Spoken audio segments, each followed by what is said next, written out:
माझं नाव गौरव संजय होणारे. मी राहणार शेगाव, तालुका शेगाव, जिल्हा बुलढाणा. मी इथं क्विझतर्फे टाटा मोटर क्विझतर्फे आलेलो तर डिप्लोमा इन मॅट्रॉनिक्स करतो आहे.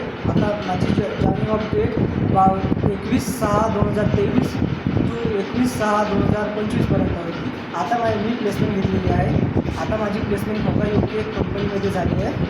तिथं पेमेंट 23,200 रुपये आहे. तिथं पूर्ण कट पी एफ ICR बस कॅन्टीन या पूर्ण कट करून 17,500 अकाउंटला हँड कॅश मिळणार आहे. मी ट्रीमलाईनला काम करतो. तिथं मी क्वालिटीला काम करतो. क्वालिटीबद्दल म्हणजे 200 पॉईंट 50 पॉईंट काय येते काय नाही, ट्रीटमेंट बरोबर झाली आहे नाही झाली नसेल तरी रिवर्क पण करतो. आणि मुख्य असेल तर स्टाफ म्हणून पुढे जातो. माझं स्टाफ क्विझचा स्टाफ पण एक छान होता. आणि माझ्यासोबत काम करणारे काका सुपरवायझर सर, BGM सर हे पण त्यांचा स्वभाव पण एकदम छान होता.